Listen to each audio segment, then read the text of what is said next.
Hola, donde quiera que estés, desde la Universidad de La Punta hasta tu dispositivo llega Literarte.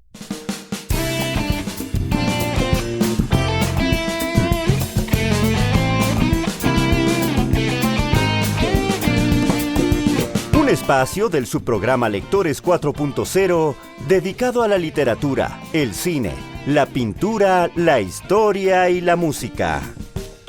Un programa de radio repleto de notas al margen y de odiosos personajes que te gritan. ¡Te lo dije! Mi nombre es Gastón Machado y le doy la bienvenida a mi compañero, el héroe del juego limpio, Alberto Tricarico. ¿Cómo andás, Gastón? Bien, fuerte esos aplausos, que suenen las trompas. Por favor. Bien, contento, porque vamos a hablar de alguien que es un adjetivo. Sí, vamos a hablar de Jorge Luis Borges hoy. Te juro que cuando me dijiste Borges yo me creí que íbamos a hablar de Graciela. Y es un chiste que solés hacer seguido y que sigue funcionando porque se ve que a vos te obsesiona. Es que los argentinos tenemos a los Borges. Yo querría saber de nuestros oyentes quiénes conocen a Graciela Borges. En todos. ¿Sí? Todos. Sí. ¿Todas las generaciones? Bueno, ahí los centennials y los millennials me entraste en duda. Porque si aunque sea el viejo escritor, es que sea una leyenda, pero el nombre lo tienen, me parece. Sí, creo que alguna vez en la escuela secundaria, aunque sea nombrar. El mal cuento, el mal poema instante, lo han recibido en alguna tarjeta, claro, en algún meme. Sí, pero Graciela, realmente, no sé si Graciela Borges... Parece que no. Bueno, pero era ese chiste de que los argentinos tenemos a los Borges. Está muy bien. A Jorge Luis y a la Graciela. Bueno, hoy vamos a leer biografía de Tadeo Isidoro Cruz. 1829-1874. Está en el título de esto porque es el tiempo de vida de este personaje, mitad ficticio, mitad verdadero, mitad legendario literario. Por su relación con el Martín Fierro, que se devela al final, pero se anuncia de a poco. Ah, ¿me contaste el final? No, sí, de alguna manera sí, pero bueno, cuando lo empezás lo terminás. Es un cuento como esos cuentos contundentes de Borges de 2 páginas y media. Bueno, con una cita al comienzo, que ahora vos vas a hablar de esa cita. No sé, hablemos del cuento, si querés, de la superficie, de quién es este Tadeo Isidoro Cruz. Sí, quería hablar esto que vos decías de que es un personaje real, que es un personaje ficticio, que esta capacidad que tiene Borges de veracidad. Él nos llena con datos, nos da una región geográfica, nos da fechas como desde el título, como para convencerte a vos de que esto es realidad. Y al mismo tiempo, cuando viene el hecho concreto de la realidad, se fractura y no llegas a concretar como un hecho real, pero lo construye como si lo fuera. Lo construye como si lo fuera. Contamos brevemente, es la historia de 45 años de vida de un personaje muy controvertido en el siglo XIX, 1829 a 1874, dice la fecha, en 1874 es la muerte, pero hace referencia a una noche en donde él toma una decisión vital en 1870, a los 41 años, que indudablemente va a cambiar su vida y donde él de alguna manera encuentra su destino. Podemos hablar en el segundo bloque, pero el tema del destino está ahí. Pero este personaje, más allá de después terminar asociándolo con la literatura, con el Martín Fierro, es el famoso Cruz del Martín Fierro, Borges fabrica una leyenda acerca de cómo nace, que claro, esto no lo tenemos la certeza en el libro de José Hernández, de cómo se desarrolla, de cómo es su vida, que sí hay algo, esta cosa de marginal, criminal, cae preso, lo mandan a la frontera como soldado, vuelve como comisario, digamos, todas estas cosas sí están, algunas más, otras menos, sugeridas en el poema de José Hernández, pero es muy interesante cómo él construye ficción, integra esa ficción a una ficción literaria anterior, y a la vez nos está contando una especie de realidad de todo un fragmento de la sociedad de ese momento, en las afueras de Buenos Aires, en la Pampa Húmeda, en el sur de Santa Fe, en el norte de la provincia de Buenos Aires, en donde muchas de las... esto se puede trasladar Entre Ríos a lo que hoy es el Uruguay, inclusive el sur de Brasil, en donde estos comportamientos y esta iconografía y este tipo de vida era absolutamente... O sea, también sirve... No era la pretensión primordial de Borges, pero también sirve como pantallazo documental de una época en un sector social y en una geografía determinada. Esto pasa en otros cuentos como El Fin, por ejemplo, ¿no? Está muy relacionado. Está muy relacionado, es La venganza del negro con Martín Fierro. Está muy relacionado en cuanto a la construcción de algo que ya de por sí no podemos preguntarnos si pasó o no pasó, porque parte de una ficción literaria anterior, no es que parte de una realidad. Pero construye una mitología, una cosa legendaria que por la precisión de las fechas, por las edades, por los nombres, por lo que le pasó al padre, por lo que le pasa a él por no tener al padre. Las referencias históricas, porque el padre dice que es muerto por una espada que estuvo también en Brasil. En las guerras del Perú y del Brasil, él después tiene esa misma sensación. Si él tiene como el fantasma del padre, él lleva el apellido de la madre.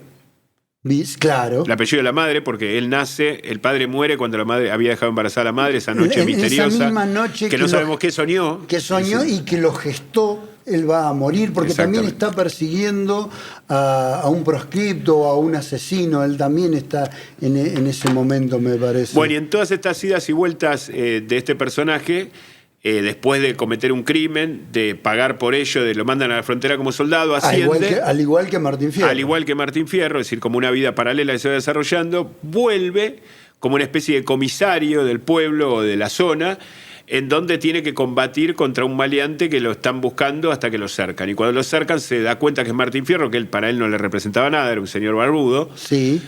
Pero nota el coraje que él tiene, como él tuvo tiempo atrás cuando lo cercaron a él para meterlo preso, y cambia de bando al final como reconociéndose, dice Borges algo muy lindo, ningún destino es distinto a otro. Dice, comprendió que su último destino de lobo, no de perro, dice, comprendió que un destino no es mejor que otro, pero que todo hombre debe acatar el que lleva adentro. Comprendió que las jinetas y el uniforme ya lo estorbaban. Comprendió su íntimo destino de lobo, no de perro gregario. Comprendió que el otro era él. Amanecía en la desaforada llanura. Cruz arrojó por tierra el kepis, gritó que no iba a consentir el delito de que se matara a un valiente y se puso a pelear contra los soldados junto al desertor Martín Fierro. Ese es el final, una cosa extraordinaria. El destino revelado. El destino revelado de Cruz. Del destino revelado es el fragmento que voy a leer después, dentro de un ratito, cuando me toque. Ahora un ratito, porque era un poco esto, y también es maravilloso que ningún destino es mejor que otro. Sí. Me parece que eso es maravilloso, que esté tan en la superficie y a la vez sea tan introspectivo y tan profundo para analizar de lo filosófico. Y está tirado ahí en la superficie al pasar, porque es un cuento de dos hojas y media, no, menos. 2 páginas y media. 2 páginas y media. Sí, 2 páginas. Y que está escrito, depende de la edición. Como es una biografía, está escrito en tercera persona. Y acá hay una diferencia con el Martín Fierro, que el Martín Fierro está escrito en primera persona y se la puede considerar una autobiografía. Sí. Aparte es un poema con una estructura de versos y de rima y de todo. Esto es Borges contando la historia totalmente alternada, desde el punto de vista totalmente cronológica. Empieza por el nacimiento, va al final, vuelve al comienzo, es decir, va yendo y viniendo en la historia con fechas precisas que dan una imagen de realidad para el que lo lee, aunque no es que Borges se quiera aprovechar de su ignorancia y de que crea que es un personaje real, pero de alguna manera, y esto sobrevuela siempre que leo a Borges en mi cabeza, muchas de las veces que Borges habla de personajes reales, de la Prida, por ejemplo, lo trata de la misma manera. Claro. Es decir, ¿qué es lo que Borges está buscando? ¿Narrarnos la historia verídica o darnos determinados arquetipos para hacernos pensar sobre determinadas cosas, en este caso el destino y otras tantas? En definitiva, si sirve para eso, no importa si Cruz existió o no existió. Que nosotros damos por sentado que no. O que es un personaje literario. Porque es un personaje literario, no le da menos entidad que un personaje real insignificante de hace 150 años. O sea, para mí un personaje literario como Holden Caulfield del Cazador Oculto, sí, es un personaje mucho más real que muchos de los que estamos acá en la universidad, digamos. Sí, o sea, en términos de lo que puede significar para el que lo va a leer dentro de 150 años. Sí, para nosotros muchos personajes literarios representan más que mucha gente que, totalmente. que nos pasan al lado diariamente. Y esto de alguna manera, yo lo digo repetidas veces, lo digo con héroes de películas y demás, pero de alguna manera me lo trajo Borges la primera vez. Porque Borges hace esa mezcla, esa superposición, y trata a determinados personajes históricos reales, que él aparte le tiene mucho respeto, los rebaja, entre comillas, al arquetipo. Es decir, lo universaliza, no le importa lo que fue en particular como una estricta biografía. Sí. Y a otros personajes irreales, o fuera de la realidad histórica, o exclusivamente literarios, con el Quijote, con personajes de Chesterton, de León Blois, de Kipling, bueno, de los autores que le gustan a él, Stevenson, Wells. Trata personajes hasta de ciencia ficción o fantásticos con un grado de veracidad. Él le da una entidad, porque lo que ve él ahí es un arquetipo, es un modelo, es algo que nos puede servir para pensar, aunque lo leamos hoy y esto haya sucedido, o justamente no haya sucedido por irreal, 150 años antes, porque sigue funcionando. Inclusive esta idea de irse al pasado tan pasado, porque esto pasó 100 años antes o 90 años antes de cuando Borges lo escribió. Este es un cuento de los años 40, 80 años antes, digamos, de la historia gruesa, esa famosa noche. Fue 80 años antes que Borges lo esté redactando, y sin embargo esa historia cobra vida aún sin conocer al Martín Fierro. Borges tiene una capacidad, esto lo vamos a retomar en el tercer bloque cuando hablemos de modernismo, de vanguardia y más. Borges tiene una capacidad de escribir y de hacernos interesantes, de hacernos propios, de hacernos cómodos y felices lugares que no conocemos. Por ejemplo, la llanura, por ejemplo, el gaucho, por ejemplo, el malevo, o o los primeros inmigrantes, o por ejemplo determinados suburbios de Buenos Aires, o determinadas situaciones que no son suburbios, pero que son tan corridas en el tiempo, que son distintas, pero que nosotros nos sentimos cómodos leyéndolo, como si nos estuvieran narrando una historia que está transcurriendo acá, en la Universidad de La Punta, hace 2 semanas. Y eso es el estilo, eso es cómo Borges escribe, y este cuento es ejemplar en ese sentido. Este cuento, aparte de la intertextualidad, va a hablar del destino, va a hablar del coraje, eso que está predicho, y cómo vamos a enfrentarlo, cómo vamos a enfrentar nuestro destino. De eso habla del doble, la civilización, la justicia, la intercambiabilidad de roles y sobre todo el no perder la esencia, esto de ser un perro gregario o ser un lobo solitario. O reconocerse, si soy un lobo, soy un lobo, ¿cuál es el problema? Si soy un perro, soy un perro, no está mal, ningún destino es mejor que otro. Entonces él lo que estaba era, le pesaba, lo estorbaba el uniforme. ¿Por qué? Porque estaba comportándose como un perro gregario y en realidad él era instintivamente, naturalmente un lobo. Entonces se da cuenta, se ve en el espejo, se ve en el otro, dice el otro era yo, y dice no, yo me saco el coso y peleo con él, aunque me maten, porque no tengo muchas chances, sí, pero tengo que ser yo. Lo importante es ser yo, no fabricarme una situación cómoda y artificial que no corresponde con... Que esto tiene que ver con una mirada de Borges acerca del destino y acerca de la naturaleza humana de cada uno. Como que cada uno ya tiene marcado por lo menos cierto rango de lo que puede ser. Que esto también es problemático y discutible, pero es la mirada de Borges. Y acá está claro, digamos, el tipo va a la muerte, no por coraje solamente, que lo tiene, y sobrado, sino por reconocerse que le toca morir, digamos. Esto pasa en muchos cuentos de Borges, en el sur, por ejemplo. Es decir, el tipo elige la muerte, o elige el peligro, o elige la situación menos cómoda, porque naturalmente es porque se encontró quién es, encontró quién es. Entonces dice, yo soy eso, digamos, no puedo estar de este lado, porque estaría como... aunque eso le cueste la vida. Aunque eso le cueste la vida. Es mejor, y esto volviendo a la superficie, aunque es mejor ser auténtico que por ahí un perro gregario y estar sumado a lugares en donde uno no pertenece. Totalmente. Y esto que decía de Borges, ¿no? La mirada de cómo vamos a enfrentar el destino, esto que está predicho. Bueno, ya sabemos que en tal momento nos vamos a enfrentar con la muerte o con nuestro rostro verdadero. Claro. Bueno, ¿con qué coraje lo vamos a enfrentar? ¿Sí? ¿Vamos a tener coraje, vamos a ser valientes o vamos a preferir por ahí, en vez de enfrentarnos, ser un perro gregario y terminar a los 80, 90 años rodeado de tu nieto en un lugar cálido? Claro. ¿Qué coraje vas a tener para la incomodidad? Totalmente. Bueno, lo de JIT lo querías... Lo vamos a dejar para el tercer. Ahora nos regalás, por favor, un fragmento. Se me ocurrieron un montón de ideas para el segundo bloque. Así genial. ¿Las anotamos? Sí, anotamos y ahora le damos. Bien, entonces, eso es lo que me gusta.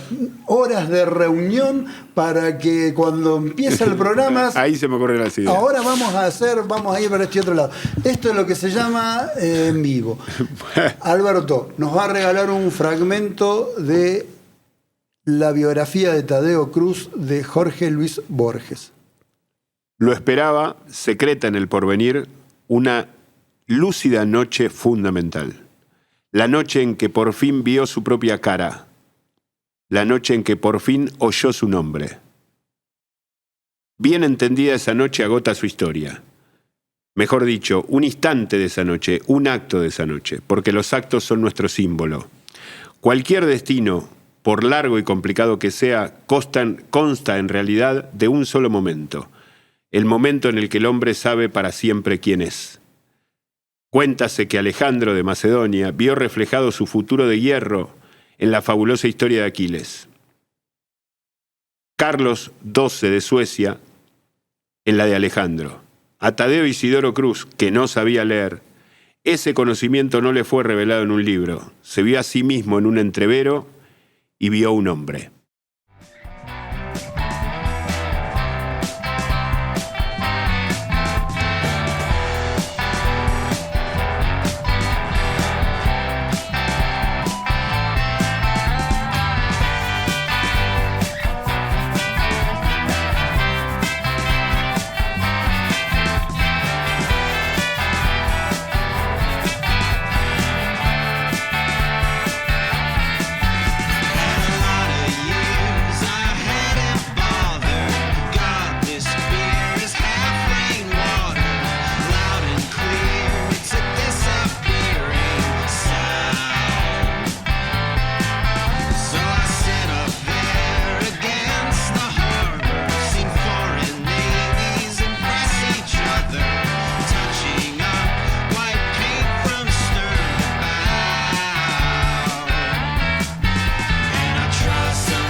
Autores, escritores, pensadores, cuentos, libros y ensayos.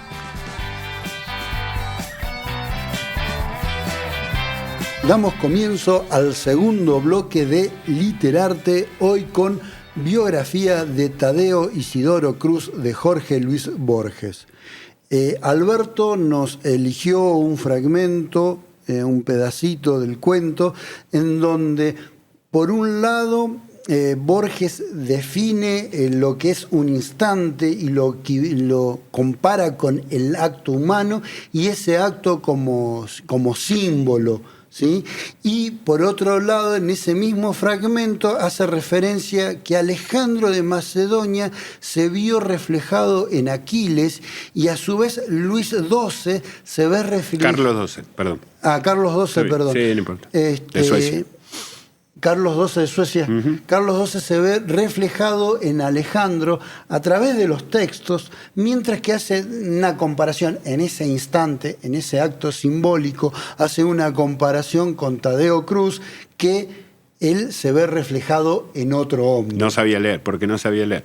Pero es interesante esta referencia porque hablábamos en el primer bloque y lo hablamos hasta el cansancio, esta cuestión de la realidad y la no y la ficción en Borges.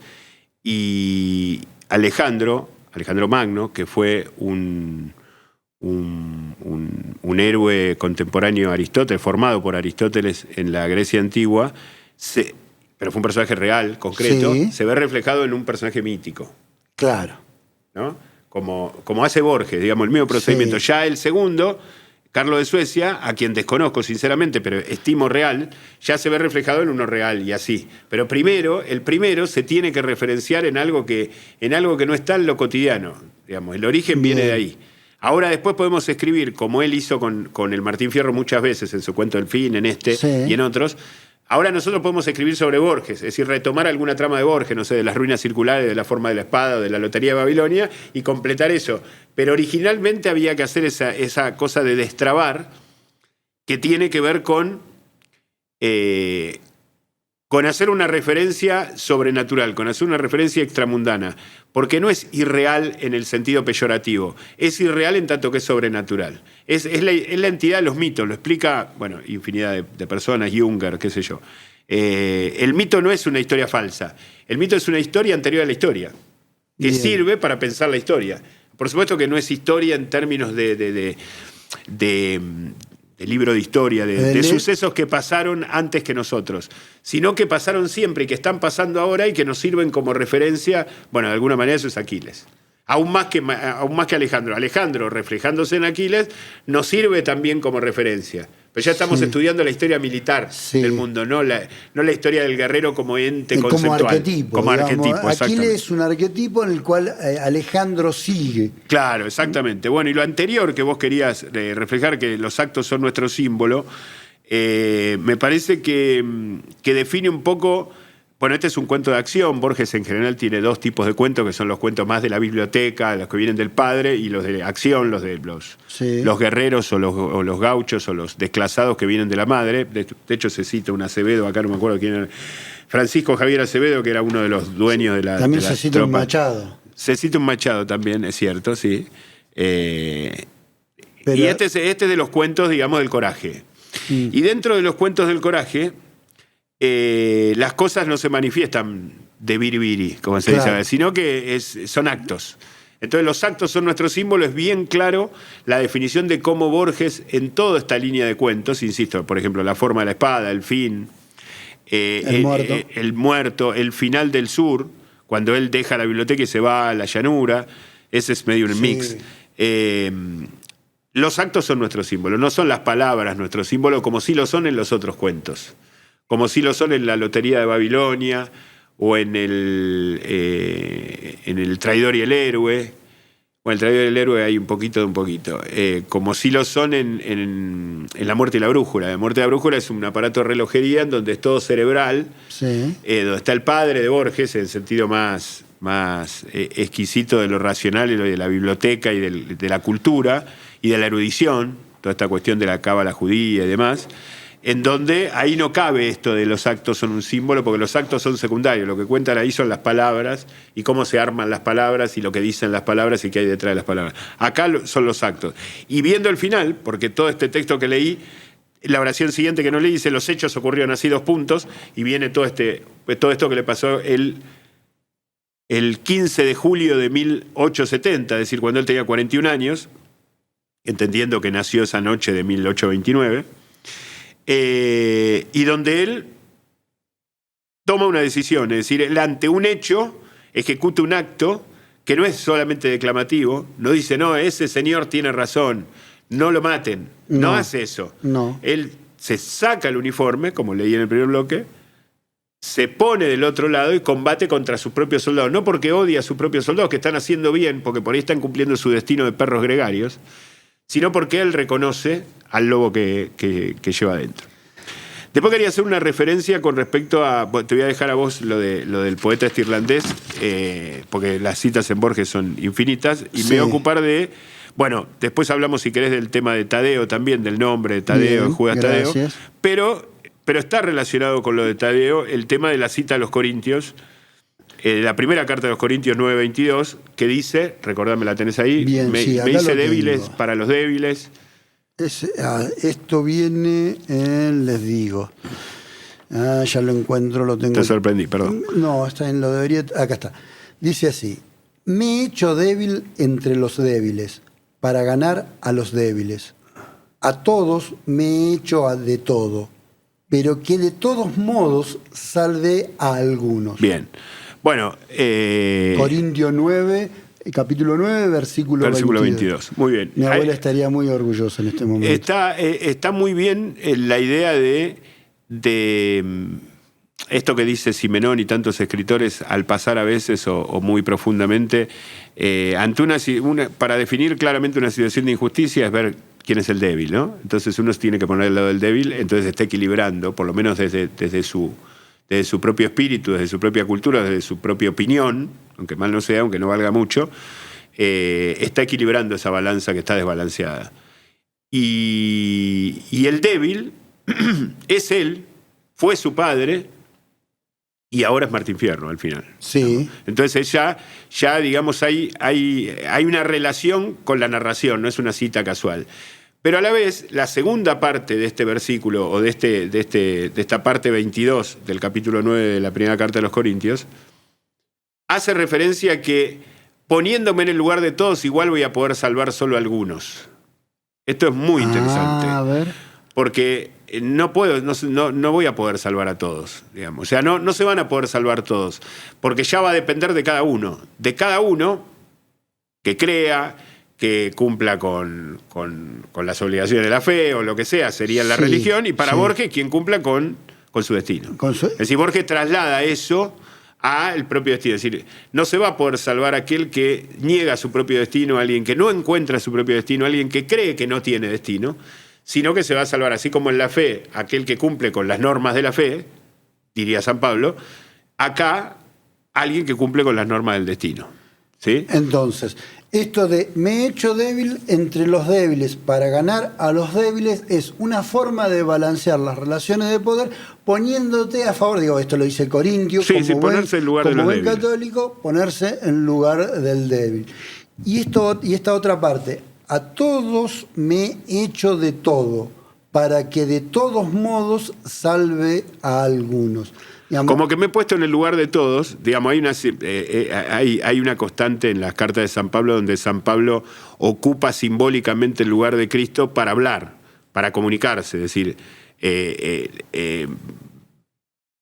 San Pablo era un judío que no viene al caso ahora toda la explicación, pero se convierte porque se encuentra con Cristo después de la resurrección. O sea, era un anticristiano, anti todo este movimiento de lo que había pasado con Jesús en esa época. Entonces se lo encuentra a Cristo en su camino a Damasco, le cambia la vida y se transforma, se convierte. Digamos, si yo te convertí con Cristo, claro. ¿qué necesitas? Sí. Pero bueno, se vuelve. Te convierte el agua en vino. Se vuelve un fanático que empieza a evangelizar y que constantemente enseña las enseñanzas de Cristo poniéndose en el lugar de él, no desde un acto de soberbia ni de superioridad, sino para explicar más y mejor a aquellos a quienes está evangelizando lo que quiere decir.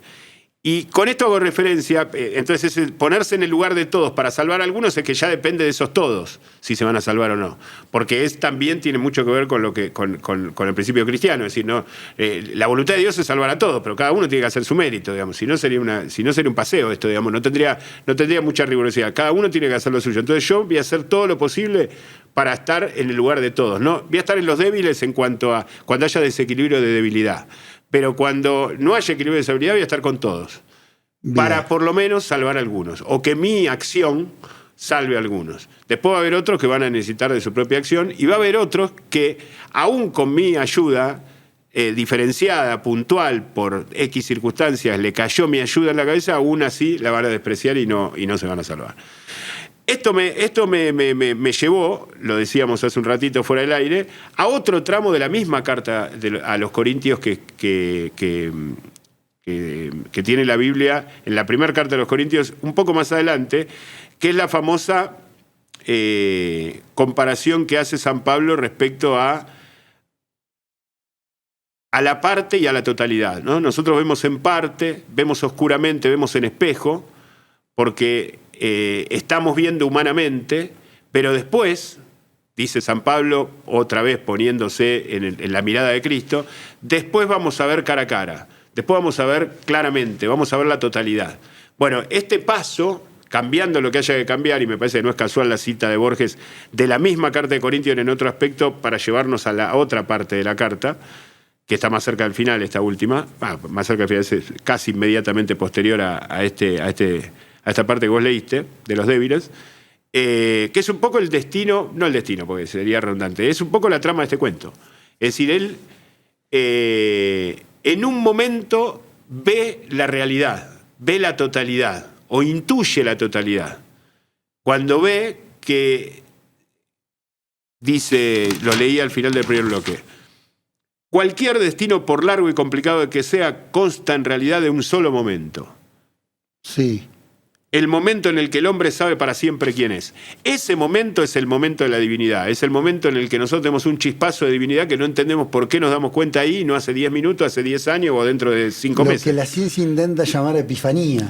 Epifanía, sí, no, pero está bien llamado, perfectamente epifanía. Esa epifanía, la epifanía, porque esas epifanías que tenemos una cada 20 minutos, no estarían al nivel de esta, porque esta es única, es la noche, porque inclusive Borges insiste en que voy a contar la historia. Sí, la biografía. Mi propósito no es repetir su historia. De los días y las noches que la componen, solo me interesa una noche. Del resto no referiré, sino lo indispensable para que esa noche se entienda. La aventura consta de un libro insigne, bueno, y se pone a hablar de la Biblia así medio solapadamente. Pero es la epifanía. Esa epifanía es el momento en el que podemos de alguna manera simetrizar no el Evangelio de San Pablo, porque no es correcto, con las cartas de San Pablo, con la forma de evangelizar de San Pablo, con la carta a los Corintios, a la primera carta de los Corintios, en relación a los débiles y en relación a la cuestión del espejo, que invito a leer, que ahora no tengo una Biblia acá, pero es fácil de encontrar. Inmediatamente después de esta viene, no me acuerdo si es 10, el capítulo 10 o el capítulo 11 de la primera carta de los Corintios, está esta reflexión sobre ahora vemos oscuramente, más después veremos cara a cara. Me interesa mucho porque Borges Borges usa la cultura. Esto que hablamos de Aquiles, sí. Esto que hablamos de la realidad, de la ficción, del Martín Fierro, él estaba en contra del Martín Fierro, sí, ideológicamente, pero lo usa porque eso funciona en la cultura. Y tal vez esto de la tercera persona. Y también lo estaba de la Biblia, que le parecía literatura fantástica. Esto de la tercera, ahora vuelvo a la Biblia. Sí, pero esto de la tercera persona tal vez sea un poco reacción al Martín Fierro que está en primera persona. Esto que sea una biografía y no una autobiografía como el Martín Fierro, tal vez sea una reacción de Borges en contra del Martín Fierro como arquetipo, porque él hubiera preferido seguramente que el arquetipo o el libro arquetipo de la literatura argentina hubiese sido el Facundo. No sé, él es muy admirador del Martín Fierro. Él en tal caso me parece que está en contra de la tipología que se arma socialmente, lo que representa políticamente ese personaje de Martín Fierro. Pero como literatura, él lo dice en más de una ocasión, como lo ha dicho Lugones y otros escritores, es el libro nacional del siglo XIX. Es el libro nacional, no hay ninguna duda, porque aparte es de una perfección absoluta en cuanto a versificación, estrofa, rima, versos, contenido, vocabulario. Es un vocabulario que tiene una coherencia, porque está corrido, está hablado como... y está escrito en primera persona, que eso también es un logro, porque no es fácil escribir en primera persona, es mucho más fácil escribir en tercera. Sostenerlo durante 200, 300 páginas, no sé cuántos cantos son, creo que 30 y pico. Es decir, Borges tenía esa admiración por el Martín Fierro del libro. Ese arquetipo, como vos decís, ese sujeto que representa a toda una línea, por ahí se hubiera identificado más con otros que tienen más que ver con, no sé, con cierto mundo más burgués, más positivista, más ciudadano, más civilizado a su manera, porque yo no desprecio la palabra, a mí me parece una palabra muy interesante, lo civilizado, pero él lo veía de una manera muy particular y tiene que ver con su mirada política. De todas maneras, que él se atreva a jugar en el territorio ajeno y lo haga con tanta capacidad, con tanta solvencia, con tanta capacidad simbólica y con tanta fuerza narrativa, a mí me parece muy elogiable. Por eso Borges es uno de los grandes escritores del mundo de todos los tiempos. No solamente porque pensaba de una manera que yo no pienso o de una manera que yo sí pienso, me pongo en el lugar de cualquier posible lector, sino porque él puede ir a territorio ajeno. No agarra el Facundo, agarra el Martín Fierro, porque sabe que el Martín Fierro es mejor que el Facundo. pero él lo desafía. Lo desafía, pero lo usa. Y lo toma como parte de la cultura. Yo no sé cuánto creía en la guerra de Troya, pero Aquiles lo nombra 500 veces. Claro. Yo no sé cuánto creía, estoy seguro que no creía prácticamente nada en la Biblia, era literatura fantástica para él. Sin embargo, cita todo el tiempo. Sí. Inclusive cita no tramposamente, sutilmente, es decir, cita un versículo de una carta a los Corintios para hacer referencia también a otro versículo de esa misma carta. Entonces, él tiene la idea. Tenemos que buscarlo la próxima vez que hagamos un programa de Borges, este texto tan lindo en donde él dice, él describe el destino occidental. Y en ese destino occidental, que es muy cruel, porque él dice, nosotros no me acuerdo, lo digo de memoria, no podemos reconocernos como nazis, no podemos reconocernos como pieles rojas, no podemos reconocernos como chinos, amarillos.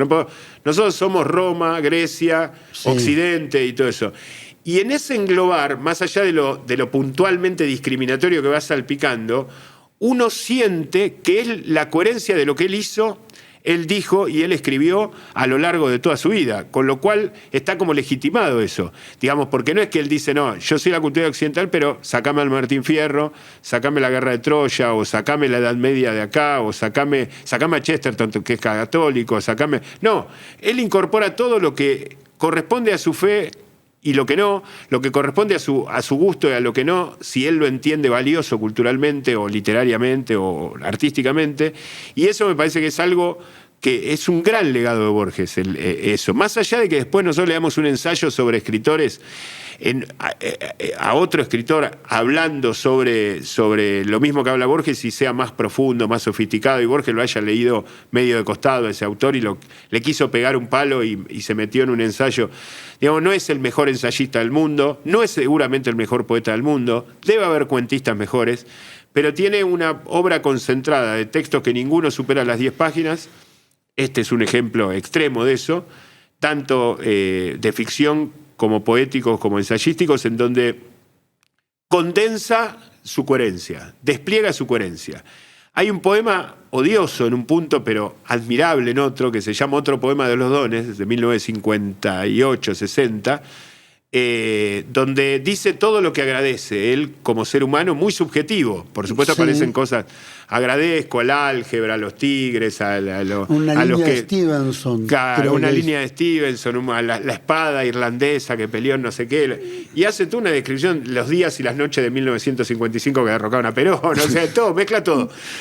Pero es una belleza, y es una belleza de coherencia, porque es una forma coherente y cohesionada de una visión de país también, de una visión del arte, de una visión del mundo y de una visión de país, que yo no concuerdo en un punto o en más de un punto, pero que es una visión cerrada. Que es Occidente. Que es coherente, y que es Occidente y que nos alberga a todos, porque dentro de esas visiones de país que tenemos muchos, podríamos integrarnos si tenemos una visión como la de Borges. Claro. Porque yo podría dialogar con Borges como dialogaban un montón de peronistas con Borges en su exacerbación de antiperonismo, porque sabían que había algo superior al peronismo y había algo superior al antiperonismo en las dos miradas. Claro. Y eso superior Borges lo tiene claro, lo describe, y se puede discutir algunas cosas, porque él, viste, esta cuestión que es Roma, que es Grecia, que es Roma, y que se saltea algunas cositas de la cristiandad o de la hispanidad o de la misma cultura occidental, y rescata otra que yo no rescataría, sobre todo muy modernas. Uno podría discutirlas, pero hay una idea de totalidad, hay una idea de que hay un todo, de que él no tiene fe, perdón, pero hay un todo, hay un orden, hay algo superior. Sí, bien, yo quería volver un poco al tema de los personajes, y esto ya que nombraste la Biblia, sobre que tiene, para mí se relacionan, voy a arriesgarme, se relacionan con los personajes de Borges. Cuando vos decías de San Pablo, antes era un descreído y después cuando se cruzó con Cristo lo tomó la fe. Y yo digo que igual que en los personajes de Borges, o en este caso en el de Tadeo Cruz, no hay un lugar, digamos, para la doble moral. Que esta oportunidad que tuvo Aquiles, cuando la madre le viene a advertir sobre lo que va a significar para él la guerra de Troya. Vas a la guerra de Troya, hijo mío, le dice la madre, y vas a ser reconocido por los siglos de los siglos, o vas a poder O podés elegir quedarte en tu isla y vas a conocer a tus nietos y vas a envejecer y vas a morir en una silla abajo de un árbol. No hay lugar para la doble moral. O sos un héroe o sos un burgués, vamos a decir, o alguien que ha envejecido. Y Así esto es. me parece que pasaba con San Pablo, me parece que había también otro apóstol, lo hay, no me acuerdo el nombre, que era recaudador de impuestos del imperio, y cuando descubre la palabra, cuando conoce a Cristo, deja al imperio para salir a predicar. Digamos, no hay lugar para esa doble moral. Y me parece que este personaje, Tadeo Isidoro Cruz, también se ajusta a ese arquetipo en el cual no es un perro gregario que se va a poder quedar en su casa, en su rancho, en su cuartel como sargento de algún lugar de la Pampa, sino que lo que él es un lobo y prefiere ser un bandido rural a no ser él. Sí. No hay lugar para ese enfrentamiento. No, es tal cual, estoy totalmente de acuerdo. Y te agrego algo más. Sin la decisión de Aquiles y la decisión de Tadeo Isidoro Cruz, no hay Occidente. Es decir, también la cultura se construye por ese tipo de decisiones, es decir, por asumir ese destino riesgoso. Por el héroe. Claro, no es solamente elegir. Si, digamos, Aquiles tenía esas dos opciones. Sí. Si Aquiles no hubiera elegido la que eligió, no tendríamos Occidente. Bien. No tendríamos la Ilíada. No tendríamos la guerra de Troya. No, es verdad. Es el héroe central. Claro. Hay un montón de héroes en ese libro, ¿no? Un montón. Sí, de hecho, sí, obvio. Hay que pasar 25 páginas donde hace la descripción de los héroes y las naves para llegar a la parte rica y a la parte que yo digo entretenida. Digamos, no es que lo histórico no lo sea, pero es más denso de leer, sí. Digamos. Pero el héroe central, a pesar de que está lleno, es Aquiles. Totalmente. Bueno, no sé, me parece que, bueno, recomendar que lo lean, que es muy cortito, que lean todos estos análisis que nosotros hemos hecho, el tema del padre, el tema del cómo él ocupa el lugar del padre que no conoció, padre que no tuvo, padre que murió la noche que lo concibió, y que él se encuentra frente a la misma disyuntiva del padre.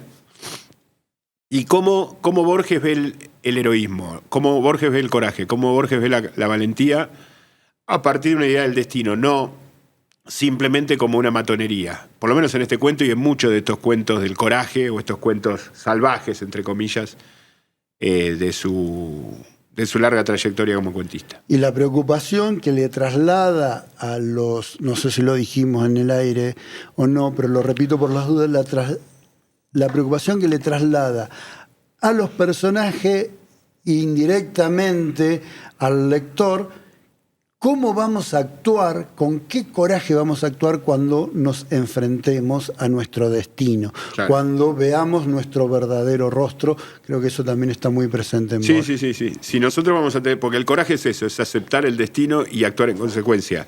No es agarrar una espada y matar a cualquiera. Es una acción concreta, es un símbolo. Es lo que nos habla Tadeo Cruz. Vamos a dejar acá un ratito, vamos a mejorarnos la garganta, la postura y nos vamos a ir a escuchar un poco de música. Hernán, muchísimas gracias. Ya volvemos enseguida para el tercer bloque de Literarte.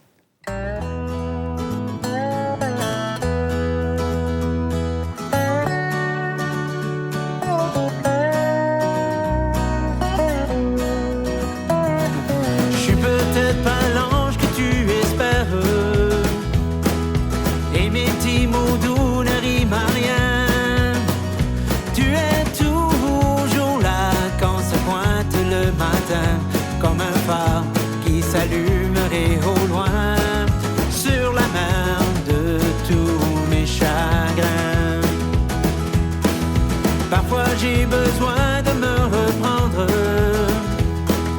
savoir t'aimer un jour à la fois, juste un petit moment pour essayer de comprendre les différences qui m'éloignent de toi. Jour après jour, tu peux compter sur moi.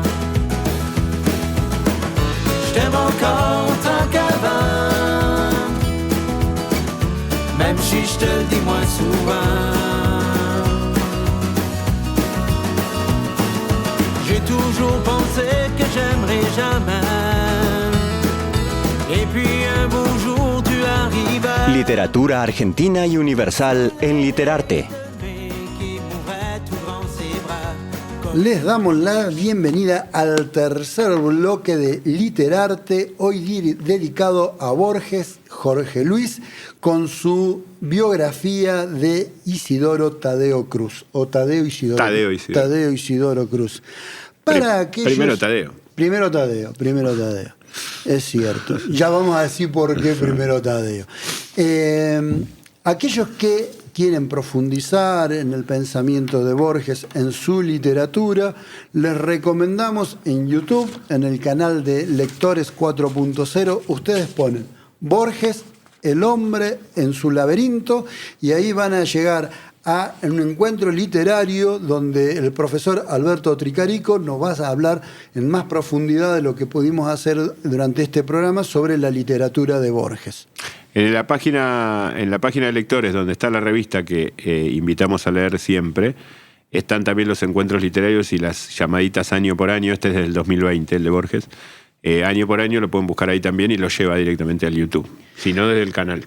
Desde el canal, como vos bien dijiste, el canal de lectores nuestro, el canal de YouTube nuestro.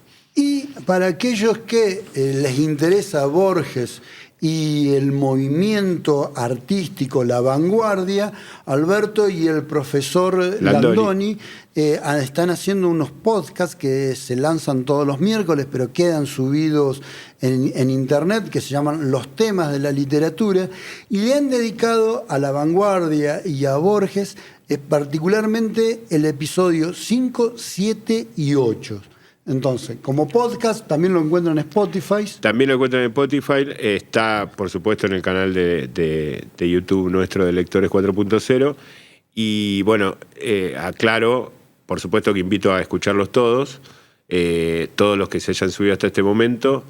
En el capítulo 5 hemos hablado de los escritores que han escrito en castellano desde la España de Cervantes hasta hoy, coronando un poco con Borges. En el 6 hablamos de otra cosa. En el 7 hablamos de tradición y vanguardia. Y qué es la tradición y qué es la vanguardia, y cómo se oponen y cómo se complementan. Y tratamos de descubrir, tratamos de poner en evidencia que Borges es un vanguardista y a la vez es un escritor tradicional. Es decir, y este cuento no lo usamos en el podcast, pero sí lo digo ahora. Es un emblema de eso, de cómo está escrito de una manera original, de vanguardia, moderna, en 1940 y tantos, y cómo Borges se sube a la tradición, que es un poco lo que estuvimos hablando durante todo el segundo bloque. Es decir, Borges es un gran ejemplo de que a veces esa dicotomía entre tradición y vanguardia, si la vanguardia, el modernismo, la transgresión, después no se eslabona con la tradición que rompió, queda en un mal recuerdo o ni siquiera en un recuerdo. ¿Cómo? Y cuando nos quedamos en la tradición de una manera rígida, sin tratar de buscar variantes, también nos enquilosamos. Como que es una dinámica lógica que Borges entendió, y otros tantos escritores también, pero nosotros justo en esos podcasts, sobre todo en el 7 y en el 8, hablamos de este tema, y en el 8 lo usamos como ejemplo a Borges, no con este cuento, insisto, pero de esta mecánica de ser a la vez moderno y vanguardista que tradicional. ¿Y qué vas a decir, Gastón? No, esto lo encontramos en los temas de la literatura. Están todos subidos, los que subimos hasta ahora, en Spotify, con los temas de la literatura, o en nuestra página de lectores, donde están los encuentros literarios, en nuestro canal de YouTube, donde están los encuentros literarios, estos programas y todas las actividades audiovisuales que hacemos desde el equipo de lectores. El canal de YouTube, Lectores 4.0. Y ahora pasamos a mí lo más divertido que me ha dado Internet, que es la intertextualidad de Borges, porque recuerdo haber agarrado de niño, y esto que lo agarré de niño a Borges, y esto que hoy alabamos y halagamos y agradecemos, que es la intertextualidad y vamos buscando el fondo, para mí era un rompedero de cabeza porque no tenía saber hasta dónde es real, hasta dónde el personaje es inventado, hasta dónde el personaje es histórico. Bueno, ahora esa es hoy. Con Internet realmente me doy todo el panzazo una vez que lo leo, lo disfruto y digo, ¿y esto por qué? ¿Y a qué hace referencia con aquello? Y la intertextualidad, como dijiste, es infinita en Borges, y en este cuento empieza desde el nombre, ¿no? Tenemos Tadeo Isidoro Cruz. ¿Qué personaje? A ver, vamos a ver. Biografía de Tadeo. Y nos va a contar una biografía que es una sola noche, la biografía. Porque todo ¿Qué es lo demás, lo que le importa? Pero para él es la biografía. Le podría haber puesto Tadeo Isidoro Cruz al cuento. Claro. Le pone biografía, pone los 2 años en los que nació y después te dice que su vida es una sola noche. En realidad. Lo demás es. Ya ahí te estoy contando toda la biografía. Es en el momento en el que él. Decide quién es. Decide quién es, en el acto simbólico. Lo importante es el acto simbólico. Pero ¿qué personaje bibliográfico es Tadeo, aparte de ser Tadeo Isidoro Cruz? Hay otro personaje en la cultura occidental que se llama Tadeo. Vamos a dejarlo flotando a ver si en los comentarios alguno de los oyentes... Debe haber más de uno, pero hay uno que encara, sí. Vamos a ver si lo podemos encajar, o por ahí estamos equivocados y dice alguien, no, mira, el tío de Borges se llamaba Tadeo Borges, y este cuento en una nota dijo que él se lo había dedicado. Otra intertextualidad que hay es la del epígrafe. Esa referencia que se suele hacer en los textos, en las novelas, en los cuentos, que está arriba a la derecha y por lo general es otro texto de otro autor. Y en este caso es un poema de William Butler Yeats. William Butler Yeats, poeta irlandés, que dice: estoy buscando el rostro que tenía antes de que se hiciera el mundo. Mucho que ver con lo que va a seguir. Con la parte de los corintios que no cita Borges. Claro. Y con todo el cuento y con esto, con el acto, con el símbolo, en el momento en que... ¿Quién soy yo desde el principio de los tiempos? ¿Quién soy yo como Aquiles? ¿Quién soy? Y la preocupación, insisto con esto, ¿qué coraje voy a tener para asumir y hacerme cargo? Tal cual. William Butler Yeats vivió entre 1865 y 1939 y formó parte, digamos, de una oxigenación que tuvo la literatura inglesa con toda una movida de irlandeses como Oscar Wilde, George Bernard Shaw, James Joyce. Bueno, de esta runfla formaba parte William Butler Yeats y en 1923 es condecorado con el Premio Nobel de la Literatura. Ya en 1933, o sea, 10 años más tarde, saca La escalera sinuosa o La escalera a caracol, el problema que tengo eterno con las traducciones. Saca en ese poema esta frase, este epígrafe que rescata Borges. ¿Y sabe qué temática tenían en común William Butler Yeats y Borges, que se refleja en este poemario? La circularidad. Ajá. La circularidad ahí es un punto en común entre el poeta irlandés y nuestro poeta. También encontré algo escrito que me gustaría compartir con ustedes, un pedacito, un fragmento. Dale, léenos, de un regálanos. Poema. Gracias. Dale. Debo templar mi alma, forzándola a estudiar en una docta escuela, hasta que el naufragio del cuerpo, la lenta ruina de la sangre, el delirio irascible o la torpe decrepitud, o algo peor aún, la muerte de amistades o la muerte de aquellos ojos deslumbrantes que entrecortaban el aliento, no sean sino nubes en el cielo cuando se apaga el horizonte, o el grito soñoliento de algún pájaro entre las sombras que se adensan. Está bonito, ¿no? Muy lindo, está lindo. muy lindo. Esto de... me encantó esto de... o la muerte de aquellos ojos deslumbrantes que entrecortaban el aliento. No sean sino nubes en el cielo cuando se apaga el horizonte. Eso está bien. Muy lindo, sí. Cuando los ojos, aquellos que nos sacan el aliento, se mueren y se apagan. Eso nos gusta a todos, ¿no? Realmente bueno. Estas cosas... Me acuerdo ahora, a propósito de esto, porque empieza hablando de la muerte, ¿no? Cuando el cuerpo, esto, lo otro, la sangre se pudra. Que Tadeo Isidoro Cruz no muere, no lo matan, se muere una enfermedad. Sí, es verdad. Esta noche se defendió bien y ganó. Digamos. No lo dice, pero da a entender, obviamente, porque sabemos, porque Martín Fierro siguió. Claro. Pero si no conocemos la historia de Martín Fierro, es interesante que esa decisión no le costó la muerte. Como si se lo costó al personaje del sur o a otros, sino que él se murió de una enfermedad que si no le hubiera agarrado la enfermedad, por ahí hubiera vivido 20, 30 años más. Pero me interesa mucho lo de la cita, porque aparte tiene mucho que ver con la mirada de Borges. Me hace acordar a otros poemas de Borges. Faret es muy amante de Yeats y yo la verdad es que no lo he leído mucho. Así se pronuncia. Yeats, qué sé yo, no sé. Yeats suena el shit. No. Claro, yo realmente consulté con Google porque estas cosas las hago a la noche y no tengo ningún profesor de inglés para decirle a las 3 de la mañana, che, ¿cómo se pronuncia? Y me tiró una cosa mal dicha, pero es así, William Butler Yeats. ¿Cómo? Sí, puede ser. William Butler Yeats. Pero bueno, más allá de la pronunciación, que seguro es importante, pero no lo más importante, es un poeta que muchas personas que yo admiro han leído y valoran como parte de la literatura nórdica, inglesa, bueno, irlandesa puntualmente, como de los mejores del primer tercio, primer cuarto del siglo XX. Y yo sinceramente no lo he leído más que ocasionalmente algún verso suelto y esto que vos acabas de regalarnos. Así que... Pero no me parece... pero Borges sí lo cita muchas veces.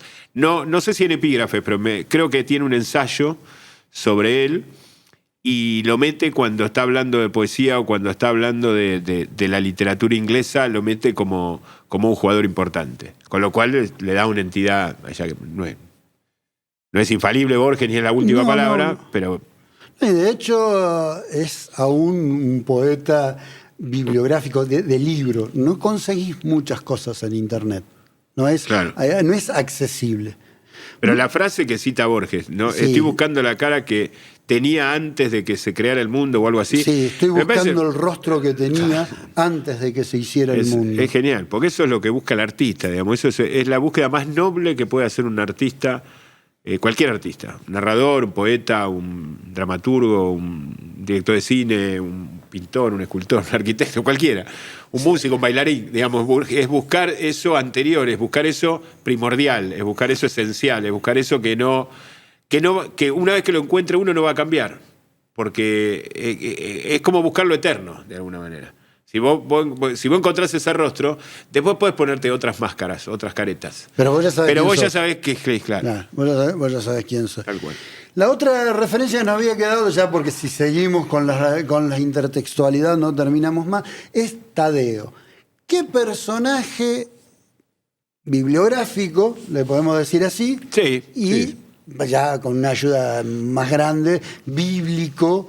No te hagas el misterioso si lo vas a decir. Bueno, pero es para la gente que está jugando y que por ahí ha puesto en los comentarios qué personaje es. Y es Judas. El segundo nombre, Tadeo, es de Judas. Judas Tadeo Iscariote. Entonces yo, pensando en esto que siempre nos dice, profe, sobre que los nombres en los grandes autores no están puestos por casualidad, yo digo, bueno, ¿y por qué ha elegido el gran traidor, el arquetipo del traidor dentro del judío cristiano, dentro del occidente judío cristiano? ¿Por qué eligió para este héroe que sale vivo de su enfrentamiento con su yo, con su otro, con ese que era y que ya no es más? ¿Por qué eligió este nombre de Tadeo? Y me quedé pensando, digo, bueno, tal vez en este enfrentamiento, cuando él se reconoce, cuando él ve que es ese otro hombre que es Fierro, y decide pasarse a su bando, ¿sí?, en esta lucha simbólica que es uno contra mucho, un símbolo del hombre luchando contra la adversidad. Uh-huh. Él tiende a equilibrar la balanza. Tal vez haya elegido o no, o haya abandonado una forma de vida que tiene que ver con otra cultura, que tiene que ver con una cultura del trabajo, con el Estado, y no ser un bandido, con una mujer y una casa, y tal vez se haya quedado en mujer e hijo que acaba de abandonar al tomar esa decisión. Mujer e hijo que, como Martín claro, Fierro también. Sin que lo diga Borges, eso sobrevuela o está fuera de campo, pero está claro de que si en el párrafo anterior al que yo leí al final del primer bloque, lo anterior inmediato habla de que se asentó, se borró su pasado, se corrigió su pasado, se casó, tuvo un hijo y... Como Martín Fierro, claro, que él supo decir... O sea, después de esta pelea, si agarramos y continuamos la historia, sí, ellos se van a poner abajo de un árbol y se van a contar sus biografías, sí, van a hacer su autobiografía. Y ahí nos vamos a enterar y ahí nos vamos a enterar que Martín Fierro también supo tener rancho y supo tener mujer o china, no recuerdo cómo utiliza. Y tal vez para esta mujer y para estos hijos que se quedaron en el rancho esperando, haya habido una traición de Isidoro Cruz.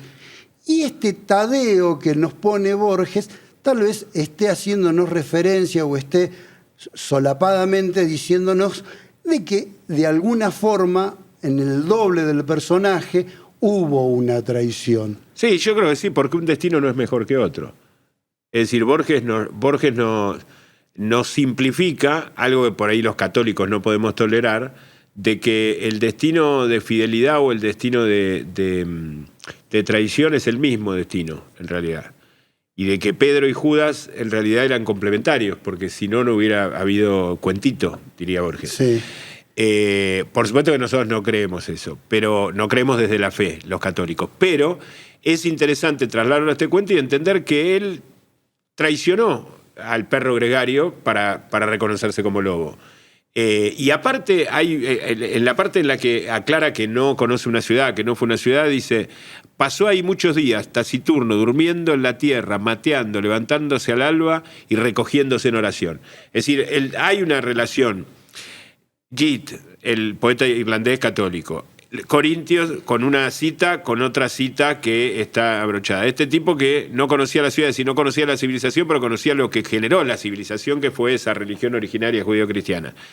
Y esta solapada o entrincada o laberíntica cita Judas complementa un universo, digamos, que Borges tiene incorporado como cultura, no como fe.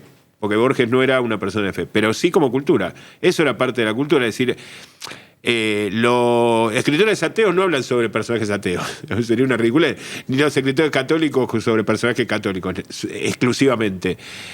Borges puede entender a este personaje que está haciendo cultura, está haciendo civilización gracias a estas decisiones de acatar su destino, y de que un destino no es igual, un destino no es mejor que otro. Es decir, el destino de Judas no es mejor que el destino de otro. Digamos, el destino de otro no es mejor que el destino de Judas. Entonces uno puede ser Judas teniendo un destino aceptable porque es lo que le tocó. Porque tal vez Judas se encontró, voy a hacer una cosa casi contraria a mi fe y a mis creencias, pero quizás Judas encontró una noche, un momento en el que decidió quién es. Y era era el rol del traidor en el teatro del mundo. Claro. Y bueno, y él lo asumió. Alguien lo tiene que hacer. Y por ahí lo asumió. Por ahí no, por ahí fue un acto de cobardía, como lo contamos nosotros. Pero por ahí, si tenemos la mente abierta y lo pensamos, aún con fe y sin renegar de la fe, lo último que haría, por ahí fue un acto de coraje lo que hizo. Bueno, dijo, yo me voy a cargar con esta. Porque alguien lo tiene que hacer. Alguien lo tiene que hacer. Yo no vamos a ningún lado. Así como Jesús tuvo que asumir su sacrificio. Claro. ¿Sí? Y tenía otros dotes que le permitían hacer eso. Sí. Judas era un pobre cristiano. Claro. Pero está bien. Pero por eso también es cómo termina, ¿no? Uno termina un sacrificio crucificado y otro se termina suicidando. Se termina suicidando. Uno Sí. se No, hizo aparte, uno resucita y el otro quedó condenado para toda la eternidad. en la boca, según el Dante, en la misma boca del diablo. Claro, que es el séptimo círculo del infierno, donde vamos a ir los traidores. Sí, totalmente. Sí. Y con esta referencia del Dante y de la Divina Comedia... Estábamos en el fondo del mar, o sea, nunca llegamos a una profundidad tan, pero vamos a y nos vamos a despedir así. Así. Sí, Hemos llegado hasta acá. Sin salir no a la queremos superficie. agregar nada más, solamente con el Dante en la mano. No sé cómo llegamos de Borges a Dante. No, es un paso. Está ahí. Sí, Borges escribió un libro son 7, 8, 9 conferencias sobre la Divina Comedia. Nada más. Nada más ni nada menos, sí. Está ahí, es un paso. La cultura. Hernán, muchísimas gracias Hernán, por acompañarnos. Nos despedimos de nuestra audiencia. Chao a todos y hasta la próxima. Y lean Borges, por favor. Por favor.